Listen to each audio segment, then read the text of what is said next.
Shalom keluarga damai, selamat tahun baru. Mari di tahun 2021 ini kita tetap mendasari kekuatan hidup kita dengan firman Tuhan. Dalam episode sama 2 Januari 2021, kita akan merenungkan sebuah tema hikmat dalam menyikapi kebaruan. Mari kita berdoa. Tuhan Allah Bapa kami rindu mendasari hidup kami dengan hikmat daripada Tuhan. Kami membuka hati kami untuk dipenuhi firman sebagai dasar kekuatan hidup kami. Di dalam nama Tuhan Yesus kami berdoa. Amin. Keluarga damai, bacaan kita terambil dari Yakobus 3 ayat 13 hingga 18. Saya mengajak kita untuk membuka Alkitab kita dalam bagian ini. Dari Yakobus 3 ayat 13 hingga 18 berbunyi demikian. Siapakah di antara kamu yang bijak dan berbudi?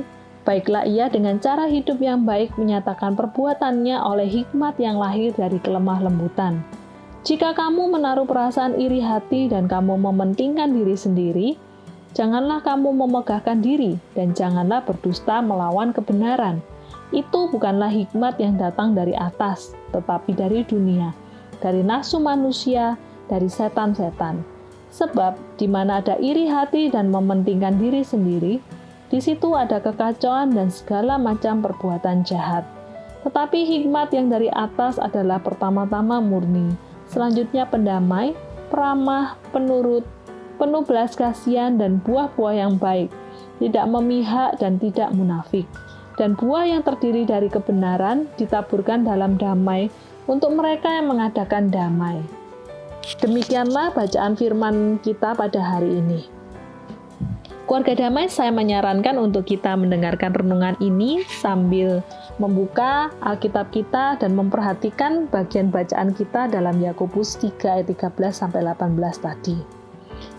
Keluarga damai, di dalam perikop bacaan kita, Yakobus 3 ayat 13-18 dengan jelas menyatakan ada dua macam hikmat, yaitu hikmat yang dari atas dan hikmat dunia.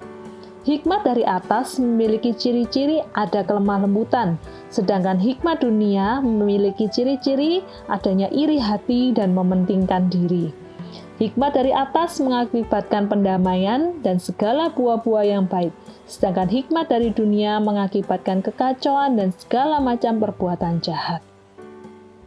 Keluarga damai, bagian perikop Yakobus 3 ini ditulis karena adanya beberapa orang pemimpin gadungan yang berpikir bahwa mereka diberikan hikmat dan memiliki pengertian yang lebih. Namun, pengajaran dan perkataan mereka justru menghasilkan perpecahan di dalam gereja. Sehingga Yakobus di dalam ayat yang ke-13, dia mengajukan sebuah pertanyaan. Siapakah di antara kamu yang bijak dan berbudi? Pertanyaan ini sebenarnya merupakan sebuah tantangan bagi orang-orang yang merasa bijak dan berpengertian tersebut, namun yang tidak melakukannya dalam kehidupan nyata mereka. Yakobus melihat bahwa kehidupan kekristenan sebenarnya adalah kehidupan yang seharusnya utuh dan saling berhubungan. Di dalam pasal sebelumnya, pasal 2 ayat 18, Yakobus juga memberikan tantangan yang serupa, yakni dia berkata demikian, tunjukkanlah kepadaku imanmu itu tanpa perbuatan, dan aku akan menunjukkan kepadamu imanku dari perbuatan-perbuatanku. Menurut Yakobus, artinya adalah apa yang ada di dalam itu seharusnya akan muncul di luar atau termanifestasi keluar dengan sendirinya. Iman yang benar akan nampak dalam perbuatan. Demikian pula halnya hikmat dan pengertian yang berasal dari atas akan tampak dalam perbuatan dan perkataan. Keluarga damai ibaratnya kalau kita melihat sebuah pohon, kita akan mudah mungkin mengenali pohon itu jika kita melihat buahnya. Kita akan sulit kalau melihat pohon itu hanya sekedar dari batang ataupun daunnya. Tapi kita akan sangat mudah mengenali pohon itu ketika dia sudah berbuah. Oh, ini pohon mangga, ketika kita melihat pohon itu menghasilkan buah mangga. Pohon yang baik akan menghasilkan buah yang baik. Kemudian kita lihat apa yang dikatakan Yakobus dari kelanjutan ayat 13 ini, yaitu marilah kita menunjukkan cara hidup yang baik di dalam ayat 13b. Keluarga damai, kita perhatikan Yakobus mengakarkan cara hidup yang baik ini dengan kelemah lembutan. Kata kelemah lembutan dalam bagian ini merupakan kata yang sama yang digunakan Yakobus dalam Yakobus 1 ayat 21 yang berbunyi demikian. Terimalah dengan lemah lembut firman yang tertanam dalam hatimu yang berkuasa menyelamatkan jiwamu. Apa artinya menerima firman dengan lemah lembut? Artinya bukanlah orang yang sekedar mungkin sikapnya lemah gemulai atau dia memiliki kata-kata, mengeluarkan kata-kata dengan nada-nada yang lembut. Akan tetapi keluarga damai artinya adalah seorang yang menerima firman dengan lemah lembut adalah seorang yang hatinya lembut, seorang yang hatinya mau dibentuk, diubahkan seturut dengan firman Tuhan. Kita melihat juga di dalam ayat selanjutnya, ayat 14. Yakobus menegaskan maksud kelemah lembutan ini dengan dia menunjukkan kontras dari kelemah lembutan, yaitu suatu hikmat yang dari dunia adalah hati yang dipenuhi dengan iri hati dan mementingkan diri sendiri. Keluarga damai, hati manusia adalah pusat kehendak dan emosi, sehingga ketika dia dikuasai oleh sesuatu, hal itulah yang juga menguasai kehidupannya seutuhnya. Sehingga ketika hati manusia, hati seseorang dikuasai oleh iri hati, maka kehidupannya akan dipenuhi dengan rasa persaingan yang akan terus-menerus merusak dan mudah membuat seorang itu untuk terjerat di dalam dosa.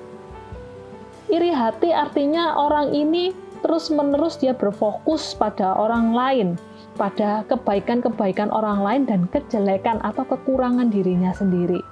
Entah dia berfokus pada kelebihan harta orang lain, kepandaian orang lain, ataupun relasi-relasi orang lain yang menurut dia itu jauh lebih baik daripada dirinya sendiri. Dan keinginan itu berkembang menjadi sebuah hal di mana dia ingin untuk meniru dan melebihi orang lain, bahkan jika mungkin dia mencuri dari orang tersebut. Sikap yang jahat ini akan menghancurkan hubungan dirinya dengan manusia yang lain, atau menghancurkan hubungan dirinya dengan dirinya sendiri, hubungan dirinya dengan Allah. Bahkan itu akan menghancurkan relasinya di dalam kehidupannya bersama dengan keluarganya, bersama dengan lingkungan masyarakat sekitar, ataupun juga akan menghancurkan dirinya dalam kehidupan bergereja. Keluarga damai, karena itu marilah kita menyambut tahun yang baru ini dengan hikmat dari Tuhan. Kita nyatakan iman kita dalam perbuatan kita sehari-hari. Ketika kita menyongsong tahun baru, kita mendapati ada hal-hal yang baru yang mungkin itu menakutkan bagi kita. Khususnya saat ini ya, di masa-masa pandemi ini, kita melihat ada begitu banyak hal baru yang membuat kita tuh rasanya lebih sulit.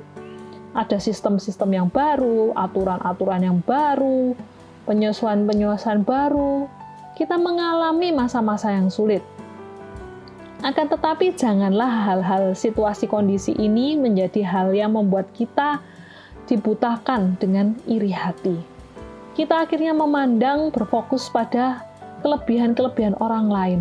Kita melihat orang lain itu lebih enak ya, lebih baik kondisinya, dia masih punya pekerjaan, keluarganya juga kayaknya baik-baik semua. Dibandingkan dengan aku ini apa? Hal ini membuat kita lupa untuk bersyukur. Keluarga damai, marilah kita pahami bahwa mungkin saja orang lain yang kita pandang itu dia menaruh penderitaan yang bahkan penderitaannya lebih dalam daripada kita.